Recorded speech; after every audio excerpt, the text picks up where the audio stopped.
Antes de mais nada, eu gostaria de agradecer o Congresso Nacional, na pessoa do presidente Arthur Lira e do presidente Rodrigo Pacheco, que ontem concluiu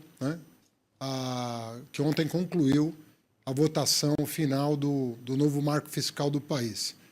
Eu penso que havia uma expectativa muito grande da gente substituir o teto de gastos por algo que fizesse sentido, e eu entendo que, pela expressiva votação que nós tivemos nas duas casas, encontrou-se um denominador comum entre forças que pareciam antagônicas na direção de um entendimento sobre uma regra fiscal que desse à sociedade brasileira como um todo, aos investidores, aos contribuintes, aos cidadãos em geral, a certeza de que nós temos uma economia que caminha para o equilíbrio do ponto de vista fiscal. Obviamente que o arcabouço fiscal ele caminha para o equilíbrio, a nossa tarefa é estabelecer o ritmo desse equilíbrio, né? Portanto, nós temos uma etapa pela frente que é dar sequência ao arcabouço fiscal com a lei orçamentária e as medidas que acompanham a lei orçamentária para fazer valer o objetivo de acelerar o passo em relação a esse equilíbrio que vai permitir que o Brasil, na situação geopolítica que se encontra, possa fazer valer as suas vantagens competitivas em relação aos demais países e possa acelerar a sua taxa de crescimento, que anda muito baixa há mais ou menos 10 anos. A economia brasileira não cresce há 10 anos. E eu penso que a reforma tributária, o arcabouço fiscal e as medidas que corrigem o desequilíbrio fiscal, recuperando a base fiscal que foi dilapidada ao longo dos últimos anos, vai ao encontro desse anseio de restabelecer condições macroeconômicas de crescimento sustentável e crescimento acima da média mundial, que tem que ser o objetivo do Brasil.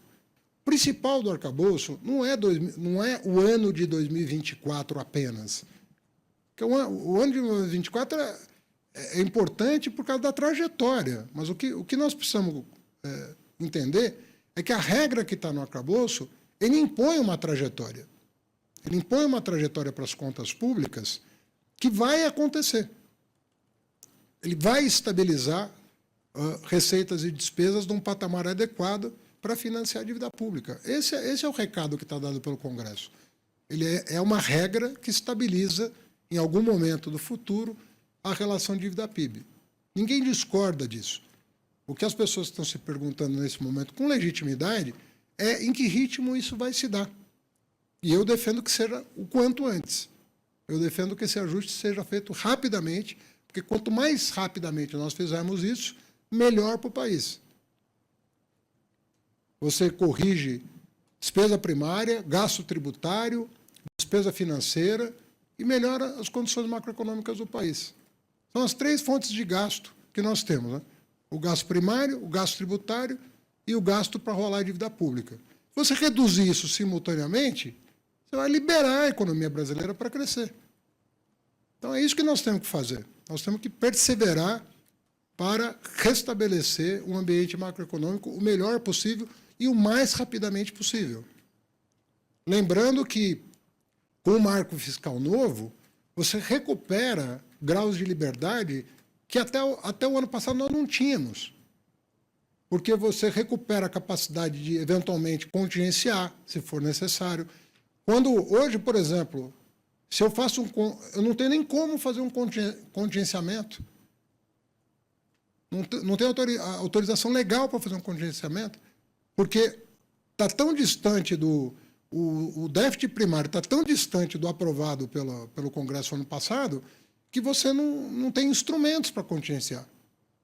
E quando você tem uma regra de gasto associada a uma meta de resultado primário, você combina as políticas tanto de corte de desperdício, de privilégio, quanto, na outra ponta, de recomposição da base fiscal, para fazer elas se encontrarem quanto antes.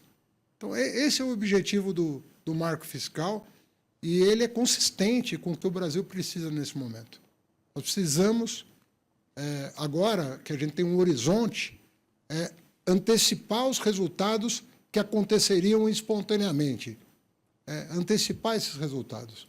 Quanto mais cedo nós atingimos os resultados pretendidos, mais rapidamente nós vamos crescer de forma sustentável.